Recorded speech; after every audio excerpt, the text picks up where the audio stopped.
ओम नमः शिवाय, हर हर महादेव, जय महाकाल, जय माता रानी। आप सभी को पता है शारदीय नवरात्रों की शुरुआत हो रही है। 15 अक्टूबर 2023 से इसकी शुरुआत हो गई, जो कि सीधे 9 दिन तक चलेगी। आप सभी को पता है कि जो साल में पड़ने वाले 4 नवरात्रे होते हैं, जिसमें से 2 गुप्त नवरात्रि होती है, एक चैत्र नवरात्रि और एक शारदीय नवरात्रि। इन शारदीय नवरात्रि का हमारे हिंदू त्योहारों में सबसे बड़ा महत्व माना गया है। दिवाली से पहले पड़ने वाली जो नवरात्रि होती है ना, इसका आपके जीवन में बहुत ज्यादा महत्व होता है।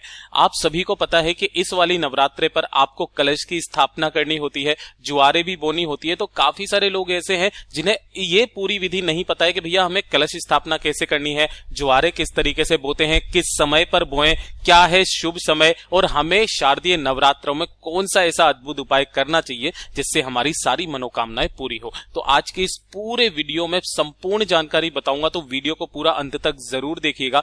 पूज्य गुरुजी की कथा से सुन करके और समझ करके बहुत अच्छे से आप सबको समझाऊंगा।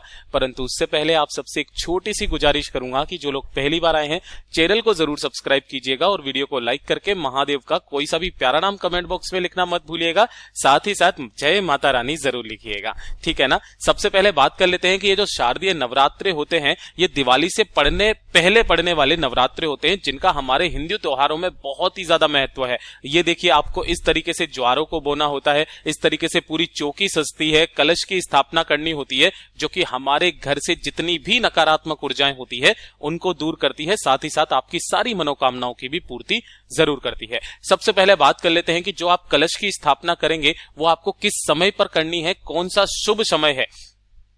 तो पूज्य गुरुजी ने बताया, साथ ही साथ जो भी हिंदू पंचांग के अनुसार अगर हम सबसे पहले बात करते हैं कि किस समय पर हमें करनी चाहिए, तो ध्यान से सुनिएगा। ज्योतिषाचार्य जितने भी हैं उन्होंने बताया है कि पंचांग के अनुसार शारदीय नवरात्रि की जो प्रतिपदा तिथि है, यानी कि पहले दिन कलश स्थापना का जो शुभ मुहूर्त है वो 15 अक्टूबर को है ना। और गुरुदेव हमेशा क्या कहते हैं कि जो नवरात्रि की शुरुआत होती है ना, वो तो 14 अक्टूबर की रात से ही शुरुआत हो जाती है। वो पहली रात्रि होती है। नवरात्रा की जो पहली रात्रि होती है वो अमावस्या की रात्रि होती है, हमेशा ध्यान में रखिएगा। तभी तो आप जाकर के 9वें दिन क्या करते हो, माता रानी का सब कुछ आप करा देते हो। तो मतलब 9वीं तो रात्रि आई नहीं है, यानी कि जो 8वें दिन की जो रात्रि होती है ना, वो 9वीं रात्रि होती है एक्चुअली। हमेशा ध्यान में रखिएगा, ठीक है।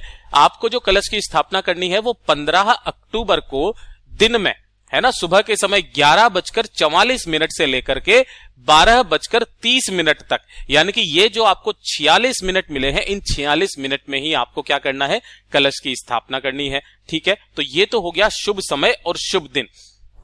कैसे करना है ध्यान से सुनिएगा एक एक करके। मैं हमेशा अपने वीडियो में बता देता हूं कि जब भी आप किसी भी स्थापना करें ना, तो हमेशा एक चौकी रखें। अब माता रानी की चौकी पर जब भी आप रखेंगे, कोई सा भी लाल कलर का कपड़ा उस चौकी पर बिछाएंगे, ठीक है ना। अब मैं बात करता हूं कि कलश अपने को कौन सा लेना है, भैया मिट्टी का कलश ले या फिर इस तरीके का कलश ले। तो जो आप लेना चाहो ना वैसा कलश ले सकते हो, कोई दिक्कत नहीं है। परंतु सबसे ज्यादा जो महत्व है, मैं हमेशा जो यूज में लेता हूं वो हमेशा मिट्टी का कलश, जो नया आता है ना, उस नया एक कलश लेकर के आते हैं, उसी को हम लोग यहां पर स्थापित करते हैं, ठीक है ना।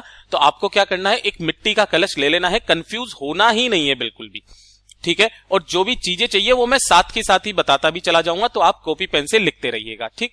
सबसे पहले आपने कलश ले लिया। कलश का जो मुख है, सबसे पहले आपको वहां पर ये जो मोली है ना, इस मोली को बांधना है। अब काफी सारे लोगों को नहीं पता है, भैया वो एक बार बांध देते हैं, या फिर मर्जी से कितने भी अंटे बना दिए, बांध दिए, कोई 3 कोई 7। ध्यान रखना, नवरात्रि स्थापना में जब भी आप इसको करेंगे ना, तो आपको यहां पर 9 बार मोली को 9 बार घुमा करके बांधना है ना। 9 अंटे देने हैं, ध्यान रख लेना। तो सबसे पहले आपने क्या कर दिया, यहां पर मोली बांधी। ध्यान रखना, जब आप इसे लेकर के आएंगे ना कलश को, तो आप जब इसको धोएंगे साफ पानी से ना, तो इसके अंदर कभी भी हाथ मत फिराना, बस इतना ध्यान रखना। केवल पानी इसके अंदर डालना और ऐसे ऐसे करके और काम में ले लेना, या फिर आप धोना ही मत, लेकिन इसके अंदर हाथ मत डालना, बस इतना सा ध्यान रखना। मोली लपेट ली। मोली लपेटने के पश्चात इसके अंदर आपको डालना होगा थोड़ा सा गंगा जल, ठीक है ना। कितना डालेंगे, थोड़ा सा मात्र, ज्यादा नहीं है, पूरा इससे गंगा जल से नहीं भरना है, थोड़ा सा आप गंगा जल से भर लेना, ठीक है। और बाकी का जो पूरा का पूरा कलश है, अपने घर का जो सबसे स्वच्छ जल सुबह के समय आता है ना, ताजा जल, वो वाला जल आपको इसके अंदर भरना है। कहां तक भरना है, पूरा मुख तक आपको इसको भरना है, इस जगह तक। है ना। ये हो गया दूसरा काम, गंगा जल डाल करके आपको जल भरना है। अब इसके अंदर क्या क्या चीजें डाली जाती है उन्हें नोट कर लेना एक एक करके। सबसे ज्यादा महत्वपूर्ण चीज, क्रम ध्यान दीजिएगा। सबसे पहले आपको एक हल्दी की गांठ आपको इसके अंदर डालनी है। अगर हल्दी की गांठ नहीं मिलती है तो आप चुटकी भर हल्दी भी इसी के अंदर आप डाल सकते हैं। तो सबसे पहले आप हल्दी की एक गांठ डाल देंगे, ठीक है। दूसरे नंबर पर आपको डालनी होगी इसके अंदर सुपारी। अब भैया सुपारी कौन सी, जो पूजा वाली सुपारी होती है ना, मात्र एक सुपारी आपको लेनी है और पूजा वाली सुपारी भी आपको इसी वाले कलश के अंदर डाल देनी है। ये होगी दूसरे नंबर की चीज। तीसरा, लक्ष्मी के तौर पर आपके पास चाहे 1 रुपए का सिक्का हो, चाहे 2 रुपए का सिक्का हो, चाहे 3 रुपए, सॉरी 5 रुपए का सिक्का हो, चाहे 10 रुपए का सिक्का हो, ठीक है ना। आपको एक सिक्का इसके अंदर लक्ष्मी के तौर पर डाल देना। 1 रुपए का डाल दोगे बहुत अच्छा रहता है। उसके पश्चात आपको डालने होंगे चावल। आपको दिखाई नहीं दे रहे होंगे, मैं आपको बता देता हूं। यहां पर आपको लेने हैं थोड़े से अक्षत यानी कि चावल। ध्यान रखना जितने भी आप डालो तो उसका क्रम क्या होना चाहिए, या तो 7 ले लेना, या 11 ले लेना, 21 ले लेना, इस तरीके से क्रम में लेना। और सारे के सारे जितने भी चावल के दाने लो ना वो अक्षत होने चाहिए, टूटे फूटे टुकड़ी मत ले लेना। उन चावल के दानों को भी आपको इसी के अंदर डाल देना है, ठीक है ना। और उसके पश्चात आपको थोड़े से जो गुलाब की पत्तियां, फूल पत्तियां होती है ना, वो इसके अंदर डाल देना, ठीक है ना। इतना सब कुछ कर दिया तो ये तो हो गए कलश के अंदर डालने वाली चीजें। अब आपको चाहिए होंगे क्या, पान के पत्ते, सॉरी आपको चाहिए होंगे यहां पर आम के पत्ते। पान निकल गया, आम के पत्ते हमेशा लगते हैं, ये चीज ध्यान रख लेना। तो आम के कितने पत्ते लेने हैं, तो या तो आप 5 ले लेना या फिर आप 7 ले लेना, दोनों में से जो आप लेना चाहो। वैसे क्रम है 5 का और 7 का ही, 7 ले लेना बहुत अच्छा रहेगा, ठीक है ना। 7 आम के पत्ते लेना और इसी आम के पत्तों पर आपको अपनी अनामिका उंगली, ये वाली जो उंगली होती है ना, छोटी उंगली के पास वाली उंगली, अनामिका उंगली से ध्यान रखना कुमकुम, कुमकुम और हल्दी से आपको यहां पर तिलक करना है हर एक पत्ते पर। देखिए ध्यान से, यहां पर हर एक पत्ते पर आपको हल्दी और कुमकुम से या हल्दी और सिंदूर से आप क्या कर सकते हो, यहां पर तिलक लगा लेना। तिलक लगा दिया, तिलक लगा देने के पश्चात इन सभी पत्तों को आपको इस तरीके से इस क्रम में रख देना है। उसके बाद आपको चाहिए होगा एक नारियल, ठीक है ना। ध्यान रखना नारियल कौन सा लेना है, जटा वाला। बजा करके देख लेना, इसके अंदर पानी जरूर होना चाहिए, बजना जरूर चाहिए। इस तरीके का आपको नारियल ले लेना है। और इस नारियल पर आपको सबसे पहले क्या करना है कि जो कुमकुम होगी ना, उस कुमकुम से आपको सबसे पहले इस पर एक स्वस्तिक बना देना है। और हो सके तो एक स्वस्तिक आप अपने इस कलश पर जरूर बनाना, ठीक है ना। एक स्वस्तिक इस कलश पर इस तरीके से बनाया करो कि ये बनाने के बाद में इधर 2 डंडे और इधर 2 डंडे जरूर लगाया कीजिए, ठीक है ना। तो ये जरूर लगा देना शुरुआत में ही, कोई दिक्कत नहीं है, ठीक। आपने यहां पर ये कलश बना दिया, स्वस्तिक बना दिया। स्वस्तिक बनाने के पश्चात आपको मोली लेनी है और इस मोली को आपको इसी वाले कलश के ऊपर आपको लपेटना है। कितनी बार, 7 बार, है ना। 7 बार आपको ये मोली इसी वाले कलश के ऊपर लपेट करके, अब ध्यान रखना, ठीक है ना, सॉरी नारियल के ऊपर लपेट करके इसे कैसे रखना है, जो नारियल का मुख होगा ना, ये नारियल का मुख ऊपर की तरफ होना चाहिए। किधर, ऊपर की तरफ। तो आपको कुछ इस तरीके से आपको रख देना है, ठीक है। रख दिया, रख देने के पश्चात काफी सारे लोग क्या करते हैं, मोली के साथ में अगर आपके पास में क्या है, माता रानी की कोई झंडी वगैरह है, कुछ है इस तरीके से, तो आप वो भी लपेट करके उसे भी आप रख सकते हैं। तो ये हो गई कलश का पूरा। लेकिन अब इसकी स्थापना कैसे करनी है, तो आपको 1 कटोरी चावल लेने हैं और उस चावल से चौकी के एक कोने पर आपको चावल से बनाना होगा क्या, अष्टदल। इसको बोला जाता है अष्टदल। अब अष्टदल कैसे बनाना है तो ध्यान से सुनिएगा। इस तरीके से अष्टदल बनाया जाता है, चाहो तो आप स्क्रीनशॉट ले लीजिए और इस तरीके से अष्टदल बना लेना। देखिएगा 8 पत्तियां टाइप से आपको दिखाई देंगी, ठीक है। इस तरीके से अष्टदल बनाना और इसी अष्टदल के बीचों बीच आपको इस कलश की स्थापना करनी है। लेकिन कलश रहना किधर चाहिए, जो माता रानी की मूर्ति होगी ना, इनके सीधे हाथ की तरफ, राइट हैंड की तरफ आपको कलश की स्थापना करनी है। ये कर दिया, कलश की स्थापना यहां पर हो गई है, ठीक है।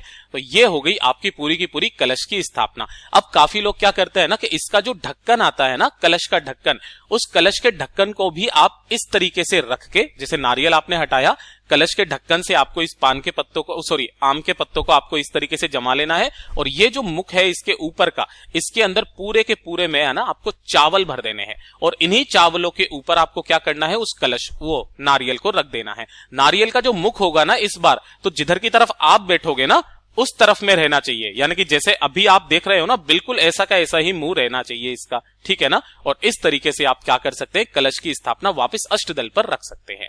तो ये दो तरीके हैं। उसके बाद में बात करते हैं कि भैया ज्वारे किस तरीके से बोएं। तो ध्यान से देखिएगा, अगर आपके पास में कोई टूटी फूटी मटकी वगैरह कुछ है ना, तो आप वो ले लेना, कोई सा भी एक मिट्टी का पात्र अलग से लेना, और उस मिट्टी के पात्र में ही आपको क्या करनी है, थोड़ी सी गीली मिट्टी भर देना। क्या भर देना, गीली मिट्टी। अब गीली मिट्टी भरने के पश्चात आपको इसके अंदर ज्वारे बोनी है। तो ज्वारे आपको कैसे बोनी है, ध्यान से सुनना, ये इनको कहते हैं अपन ज्वार। ये जो आपको दिखाई दे रही है ये है ज्वार, और ये है जौ, ये है जौ, ठीक है ना। तो आपको जो ज्वार दोनों ही क्या करने हैं, दोनों ही इसी वाले मिट्टी के अंदर मिला देना है, और इसके अंदर थोड़ा सा जल भर देना है, और डेली इसके अंदर थोड़ा थोड़ा सा जल जो है, थोड़े बहुत चुटकी चुटकी भर बूंदे आपको इसके अंदर डालनी होगी, ठीक है ना। और इस कलश को आप चाहो तो इन्हीं ज्वारों के ऊपर भी रख सकते हो, और अष्टदल की जगह पर आप इसे भी रख सकते हैं, ठीक है ना। कुछ समय पश्चात में इसके अंदर से क्या होगी, हरी हरी ज्वारें बोना चालू हो जाएगी, और इस तरीके से आपको पूरा का पूरा कलश की स्थापना करनी है। इसे कहां पर रखना है, ध्यान रखना, माता रानी के राइट हैंड साइड में आपको रखना है। ये पूरा कलश की स्थापना होगी। दूसरी चीज, आप जो अखंड ज्योत जलाते हो ना, किसमें, नवरात्रों के अंदर जो अखंड ज्योत जलाई जाती है, ध्यान से सुनिएगा, उसका एक बहुत बड़ा क्रम है। महाराज पूज्य गुरुजी ने बड़े जोर करके बताया था कि जब आप देवी मां की कोई अखंड ज्योत जलाते हो, तो इसके अंदर जो बत्ती लगाई जाती है वो लगाई जाती है लंबी बाती, हमेशा ध्यान में रख लेना, है ना। और इसके अंदर भरा जाता है गौ माता का घी, गौ माता का घी भरा जाता है, ठीक है। लेकिन इस बत्ती का मुख किधर की तरफ होना चाहिए, तो कभी भी बहुत बड़ी गलती मत कर देना। देखिएगा, 4 दिशाएं होती है, पूर्व, पश्चिम, उत्तर और दक्षिण, ठीक है ना। पूज्य गुरुजी ने बताया कि अगर आप दक्षिण दिशा में इस बत्ती का मुख रख देते हो ना, इस अखंड ज्योत की का, तो 1 साल के अंदर अंदर आपके घर में कोई ना कोई घात जरूर लगती है, यानी कि ये बहुत बुरा होता है। तो आपको गलती से भी दक्षिण दिशा की तरफ बत्ती का मुख नहीं करना है।